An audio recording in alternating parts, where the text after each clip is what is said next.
Yeah, so got some wires and shit right here. How retarded are you? Pretty retarded? No. That was bad cross eyes. Very bad. Very, very bad. Alright, I gotta poop.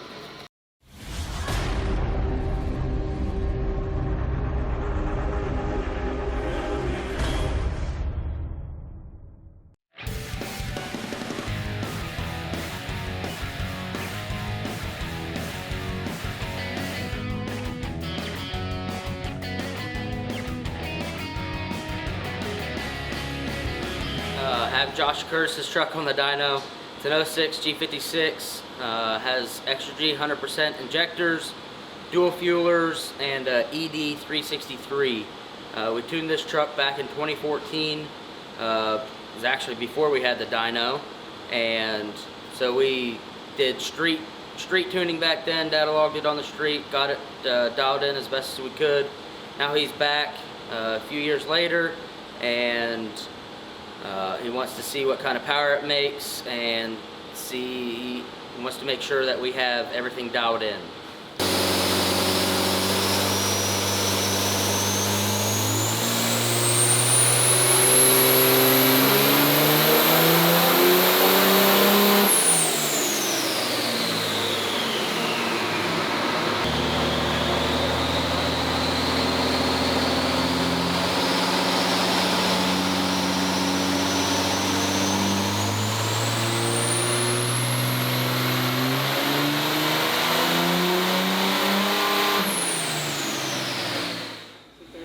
Made a few runs on Josh's truck. We ended up actually snuffing the charger out by having too much fuel with a small 363 turbo. At 2400 US, it made 628 horsepower, and it was real lazy and real smoky. So I ended up running a 2000 US tune, and it picked up substantial amount of power. Went from 628 to 697. So we were way over fueling the small turbo. Less fuel obviously made a lot more power than the more fuel tune did. So we're still fine tuning a few of the tunes, just making sure that we have the peak power out of it. And then we want to get him a good tow tune, since it's a farm truck, and he hauls equipment and some things like that around the farm. So he wants a good tow tune. We'll get that taken care of, and then we will send him on his way. I bought this truck in May of 2016, and I drove it home 87 miles, and we turned it into an off-road truck. And as you can see, I'm still kind of surprised that there is this much soot in the intake, even running it off-road. So that was probably all done in the first break-in, and then the first 87 miles that there's a decent amount of soot buildup. But if we run these trucks on with emissions in 100,000 miles, you end up with about a 1/16 inch layer of soot buildup in the intake. So this is still pretty nice and clean, but I am surprised to see how much soot buildup there actually is for being run in an off-road setup. You can see the new head. This is a HP reman by D&J Precision Machine. It's very clean. They have a new blaster that gets all the oil and grime off. It looks brand new. So we're just switching everything over onto that. This head has oversized exhaust seats, and it has 7mm new valve guides. They go through the whole head. Just reman the whole thing with oversized valve seats on the exhaust side, so it should be ready to make some horsepower.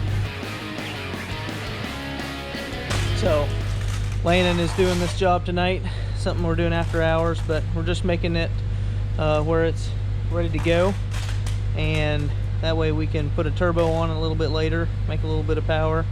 It's not going to turn into a powerhouse, but we'll probably upgrade the turbo a little bit. Try to get it around 600 horsepower.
Today we have a compound turbo, 64 over 484 over-under setup with 300% injectors and dual CP3 kit. He came in with a complaint for head gasket leaking, so I'm pulling the head off, get it resurfaced, get a new head gasket on it. Meanwhile, I'll be cleaning up some gauge wiring that had been torn and melted and wasn't quite routed correctly, and we should be having a clean looking fast truck by the time we get it done with.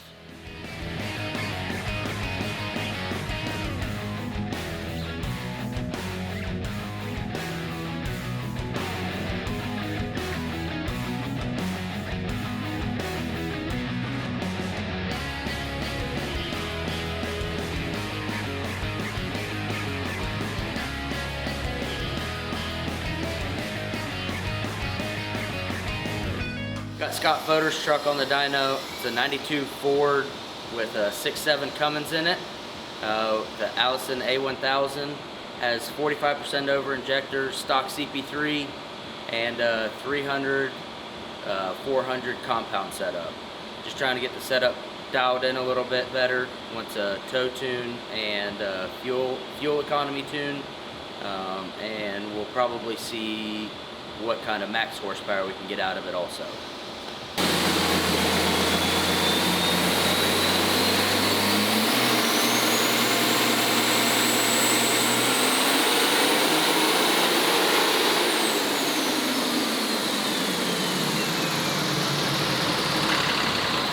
So we finally got some tuning stuff figured out. It wasn't going full fuel.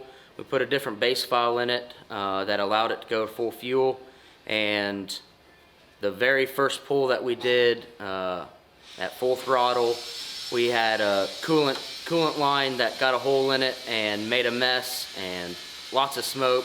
So we got new heater hose coming out from Napa, and we will get it fixed and get it dialed in with the rest of the tunes and figure out why it's dropping rail pressure. It's dropping rail pressure down to 21,000 with a smaller set of injectors. It shouldn't be dropping that bad, so we'll get a few things like that figured out after we get the coolant issue fixed and rock and roll.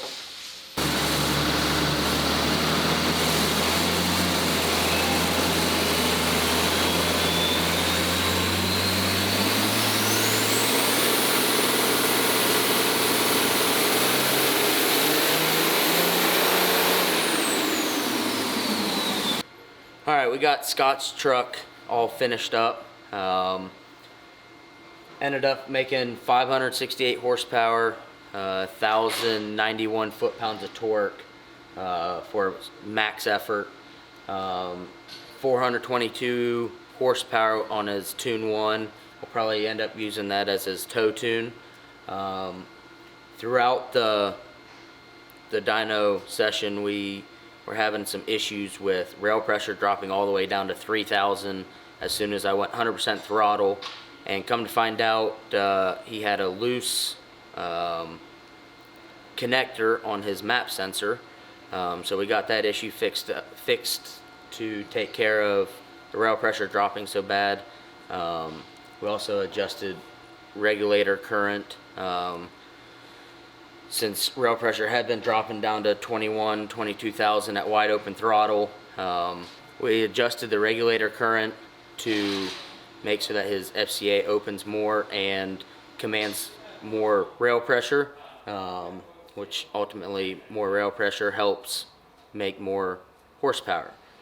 So we got it all done, got those issues fixed, and we're gonna send him on the road.